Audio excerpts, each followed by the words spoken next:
Hi, my name is Bill DiGiulio, and today I'd like to talk about a way to improve your solos by clarifying your phrase structure, or being able to play very clear and distinct phrases.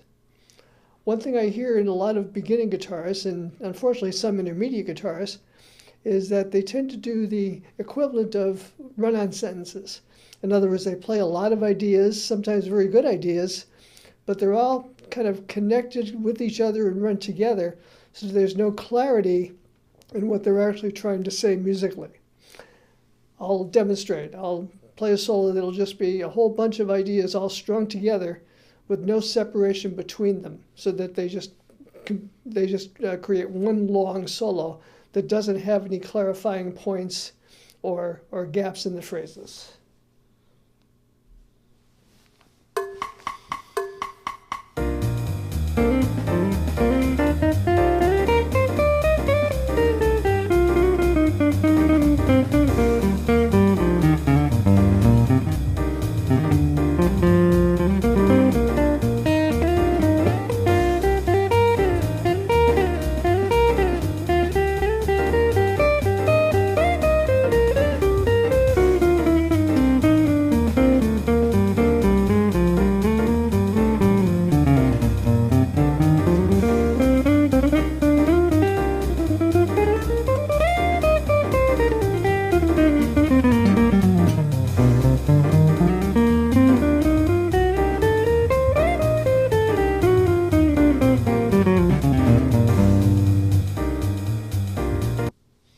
I think you get the idea. Notice there was no discernible breaks musically in that clarified what I was trying to say musically. And one way to make yourself very clearly understood when playing a solo, musically understood, is to play very distinct, clear phrases. This is good for several reasons. One, it'll clarify your solo in the listener's mind, and it'll also make it easier for the musician or you to play a very clear and distinct solo. When your ideas are clear, usually you can develop enough technique to get them out. Okay, but no amount of chops will clarify the ideas that are muddled in your mind musically. Okay, so here's a good way to practice that and to get started on really controlling your phrase structure. One way is to set up a vamp of some kind, a backing track. I like to, in the beginning when starting this, it's a good idea to use a very simple background. In other words, make it like a one chord vamp. So you don't have to worry about making the changes and playing the right notes. So you can concentrate only on the length of your phrases. Okay, the first exercise I would try with this is to play very short phrases with a lot of space in between. Okay, so that'll force you to really shrink down your musical ideas into very small sections and clearly start them and clearly end them. I'll demonstrate.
So notice what I was doing, leaving a lot of space, but playing just very short, distinct, clear musical ideas.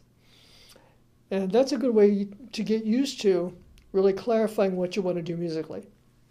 Now, once you get very comfortable with doing that, the next step is to do this, is to play 2 short phrases and then a longer phrase after that. Okay? So I'm going to play 2 short phrases and a longer phrase. And this gives me, again, the ability to control the length of my phrases. Okay? Now, they don't have to be melodically brilliant or even connected in any way. I'm just controlling the length of the phrase. I'll demonstrate this.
Okay, my final phrase was interrupted there, but I think you got the idea.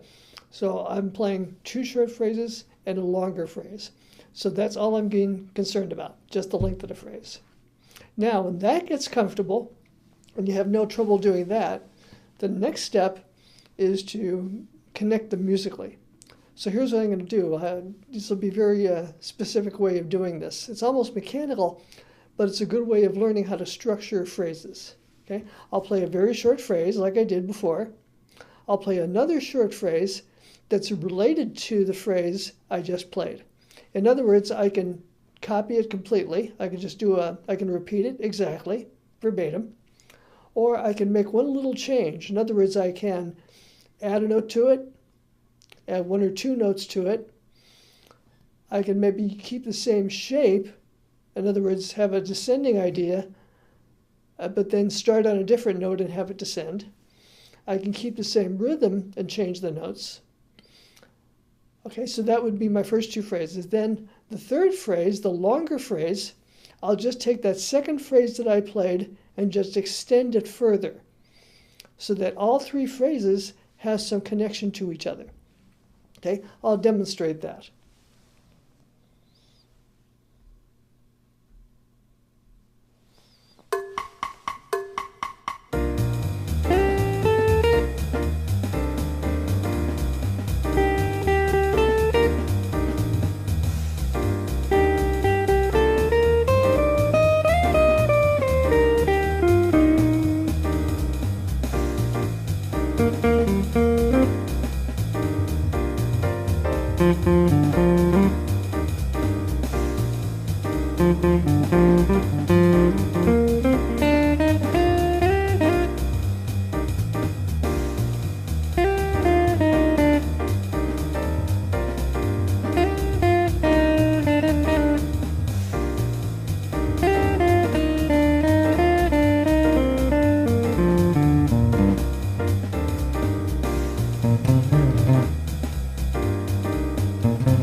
So notice what I did again. 2 short phrases followed by a third longer phrase, but each of the 3 phrases was musically connected.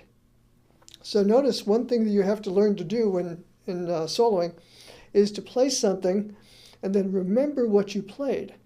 A lot of times musically we may play an idea or even a great idea, but then it completely gets lost. The next idea, we try to come up with a brand new idea, we completely forget about what we just played. Whereas a good way to develop a solo is to have a very short, simple, there could be a very simple musical idea, but develop it. In other words, move it to another set of strings, change the rhythm slightly, and then extend it, and then develop it into something else. Now, this is a good idea because what this does is it makes your playing musically coherent. In other words, one phrase seems to spring forth from the other. So it begins to be very clear in the listener's mind what you're musically trying to say. Like I said, a lot of times soloists will play very interesting ideas, but they're not connected to each other. And so this doesn't create a cohesive solo that can be clearly understood by even novice jazz listeners. And notice in the beginning I talked about the use of space, leaving a lot of space in between your ideas. Okay, there's 2 good reasons for doing this. One, it gives the listener time to absorb what you played. You can play a great phrase, but then you want to leave a little space for the listener to process that. Secondly, it allows you time to decide how you want to deal with it. So in other words, if I play something, it gives me a fraction of a second to think how I want to develop that or how I want to connect it to another idea. And what happens after a while, when you get used to developing ideas like this or remembering what you played, it becomes very automatic to where you can consistently think of new ideas and be able to connect them musically and think of the solo as a whole rather than each individual note. You'll start to think in terms of phrases and connecting phrases as opposed to just individual notes that go with one chord. That's the eventual goal here. Because as you know, when you speak a language, say for example English, you're not thinking of the letters in the words or even the words themselves. You're thinking of the ideas. And you're using your absorbed knowledge of grammar and the knowledge of vocabulary to put those words and meanings together to create a sentence. So if that's what we try to do in language, that's what we try to do in music as well. We want to create a solo that is understandable by our listener. Okay, it may be great musically, may have some great musical ideas, but usually a listener wants to be able to follow what you're saying musically. They want to see that what you're saying is coming from a developed idea that they can understand. Okay, because as we know, the main part of music is communication of some sort. And if we fail to communicate, no matter what our message is, sometimes we don't get the listener's attention that we deserve, and they don't come away satisfied with what they're hearing from your solo. So these are just a couple ideas to keep in mind. Future videos, I'll go into other details as far as constructing solos, but I just wanted to make this first video the topic of very clear phrase structure and not playing run-on sentences musically. I hope this has been of some help. If you enjoyed this video, please like it, and please consider subscribing to my channel if you feel you can get something out of what I'm saying. Thanks again. My name is Bill DiGiulio. Have a great day.